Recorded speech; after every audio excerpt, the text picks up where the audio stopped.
Assalamualaikum warahmatullahi wabarakatuh. Perkenalkan, nama saya Muhammad Sandi Ibrahim. Eceng Purnomo. Saya Serli Ramdan Setiawan. Nama saya Rinaldi Jayaniningrat. Nama saya Siti Lesti Rahayu. Perkenalkan, nama saya Ega Nur Haidasari. Perkenalkan, nama saya Ismi Nur Hasanah.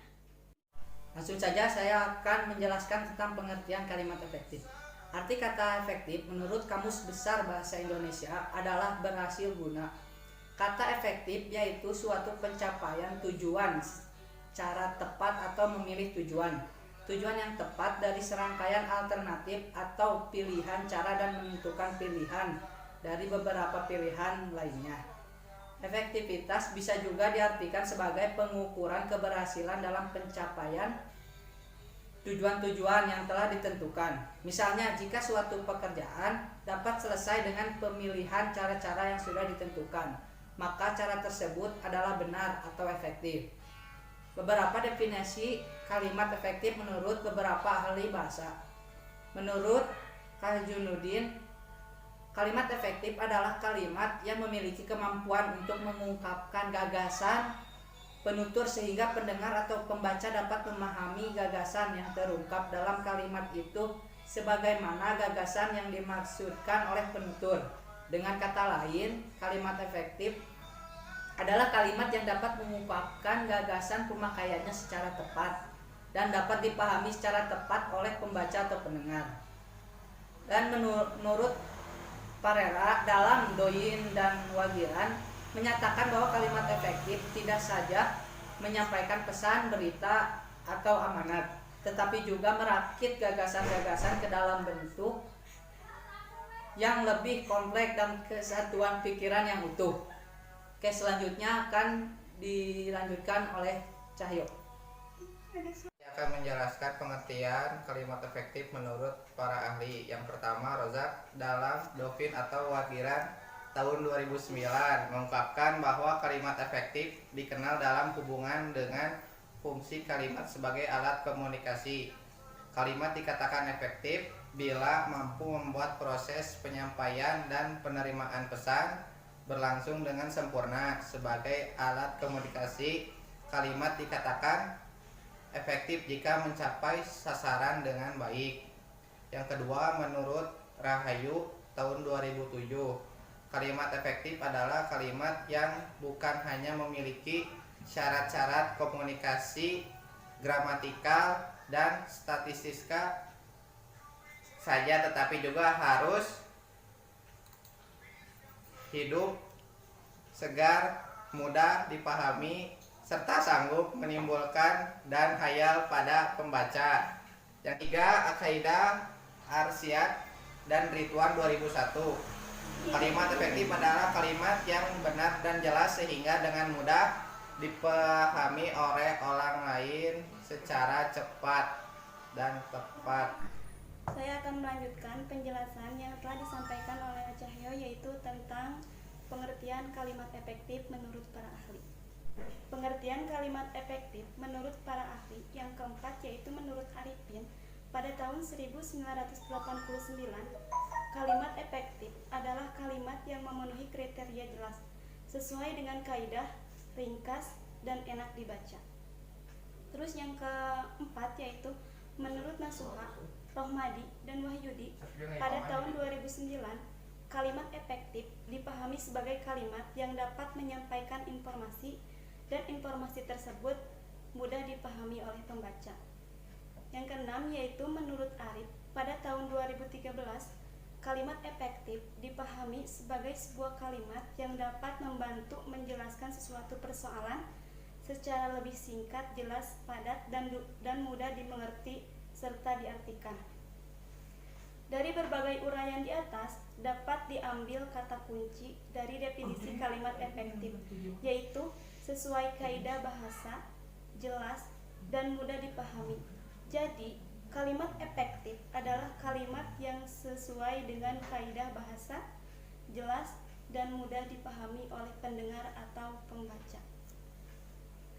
Di sini saya akan menjelaskan ciri-ciri kalimat efektif. Menurut Doyin dan Wagiran, sebuah kalimat dikatakan efektif jika memiliki ciri-ciri sebagai berikut. Yang pertama, memiliki kehematan.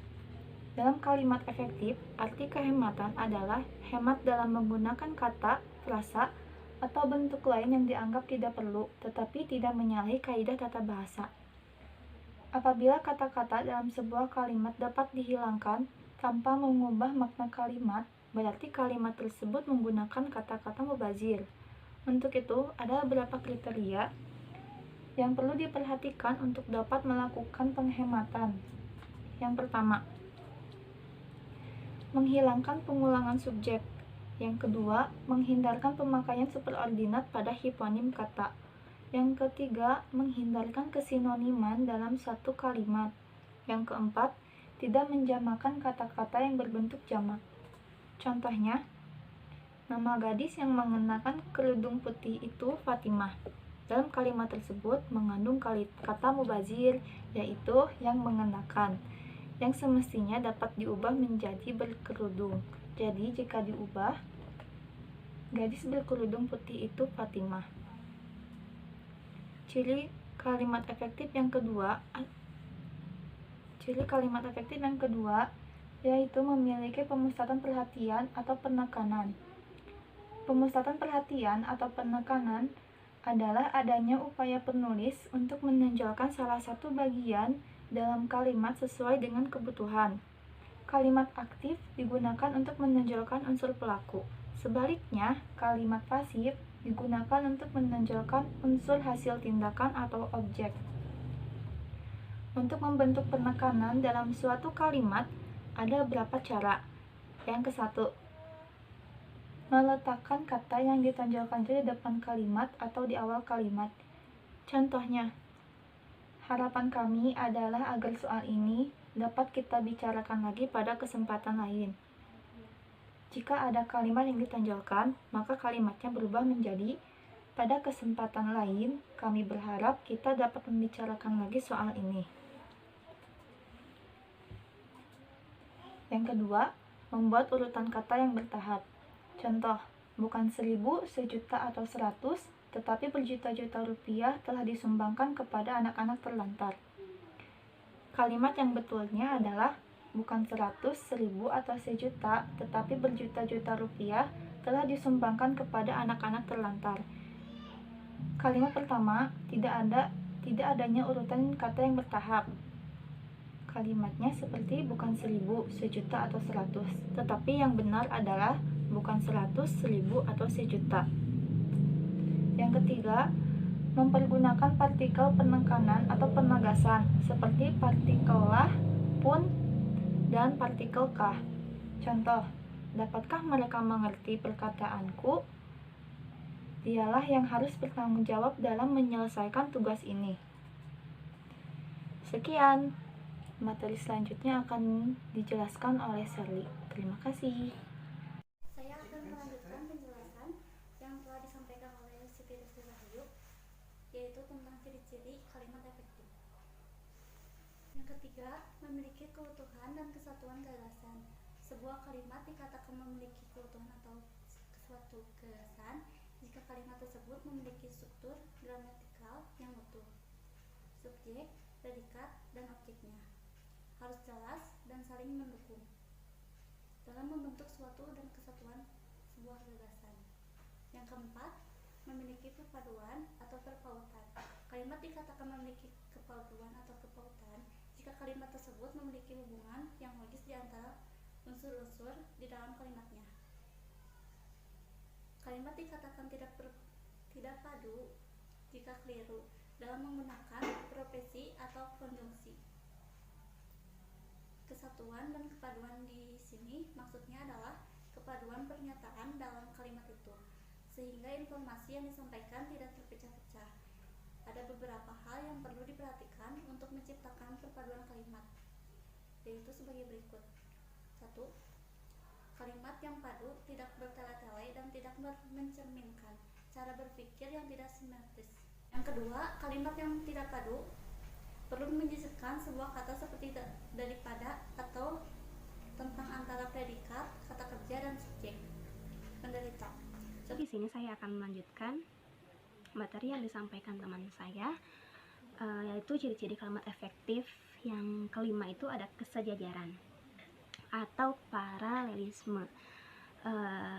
Kesejajaran adalah penggunaan bentuk-bentuk bahasa yang sama atau berkonstruksi bahasa yang sama yang digunakan dalam sebuah susunan serial. Nah, kesejajaran adalah kesamaan bentuk kata atau imbuhan yang digunakan dalam kalimat tersebut. Jika pertama menggunakan verba, bentuk kedua juga harus menggunakan verba. Jika kalimat pertama menggunakan kata kerja berimbuhan me, maka kalimat berikutnya pun harus menggunakan kata kerja yang berimbuhan me. Nah, ada contohnya. Misalnya, Alzheimer alias pikun merupakan penyakit yang paling mengerikan dan berbahaya sebab pencegahan dan cara pengobatannya tidak ada yang tahu. Alzheimer alias pikun merupakan penyakit yang paling mengerikan dan membahayakan sebab pencegahan dan pengobatannya tidak ada yang tahu. Lalu yang keenam, memiliki kevariasian. Kevariasian digunakan untuk menghindarkan pembaca dari kebosanan karena membaca kalimat yang pola bentuknya sama. Paragraf memerlukan pola dan jenis kalimat yang bervariasi. Variasi kalimat dapat terjadi dalam beberapa hal, antara lain yang pertama, cara memulai kalimat. Misalnya kalimat dimulai dengan subjek, dengan predikat, dengan modalitas atau dengan frase. Yang kedua itu panjang pendeknya kalimat.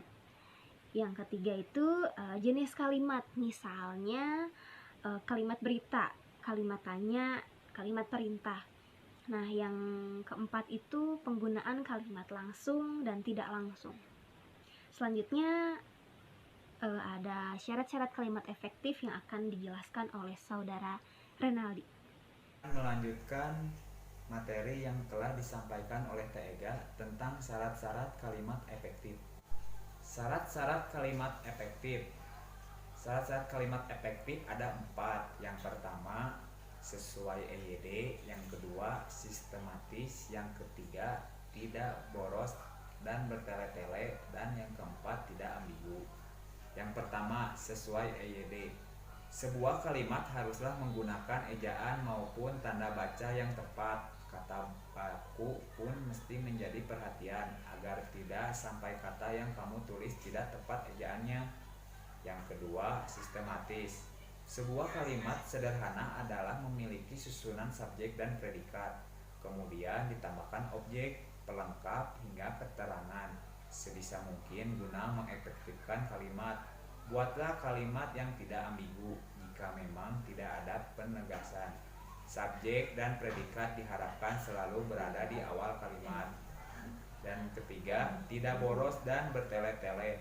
Pastikan susunan kalimat yang digunakan pasti dan ringkas agar orang yang membacanya mudah menangkap sesuai gagasan yang disampaikan. Dan yang keempat, tidak ambigu. Contoh kalimat efektif dan tidak efektif. Beberapa contoh kalimat efektif dan tidak efektif. Contoh kalimat efektif. Surabaya merupakan salah satu kota besar di Indonesia. Contoh tidak efektifnya ialah Surabaya adalah merupakan salah satu kota besar di Indonesia. Yang kedua, kalimat efektif. Demi anaknya, Bu Susi rela bekerja seharian. Kalimat tidak efektifnya, demi untuk anaknya, Bu Susi rela bekerja seharian. Dan contoh terakhir, kalimat efektif. Ada macam-macam makanan yang dijual di restoran itu. Kalimat tidak efektifnya, ada banyak macam-macam makanan yang dijual di restoran itu. Sekian dari saya. Materi akan disampaikan oleh Ismi. Untuk kesimpulan yang telah disampaikan oleh rekan-rekan saya, diantaranya yaitu kesimpulan dalam kalimat efektif adalah kalimat yang dapat menyampaikan pesan dari penulis, sehingga pendengar atau pembaca dapat menangkap pesan yang ingin disampaikan oleh penutur atau penulis secara tepat. Penyusunan kalimat efektif perlu memperhatikan strategi pengedepanan. Informasi yang dianggap penting merupakan sesuatu yang perlu dilakukan. Hal itu bertujuan untuk menimbulkan kesan yang kuat bagi pembaca. Juga perlu diperhatikan mengenai penyejajarannya. Penyejajaran bertujuan untuk menimbulkan kesan bahwa unsur yang disejajarkan sebagai hal yang sangat penting.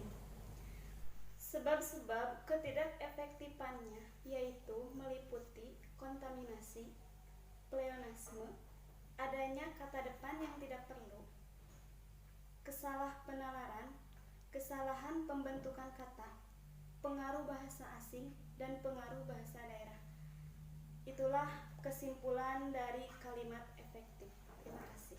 Terima kasih kepada rekan-rekan kelompok yang telah mempresentasikan tentang kalimat efektif, dan terima kasih juga kepada teman-teman atas perhatiannya yang telah menyimak presentasi dari kelompok kami.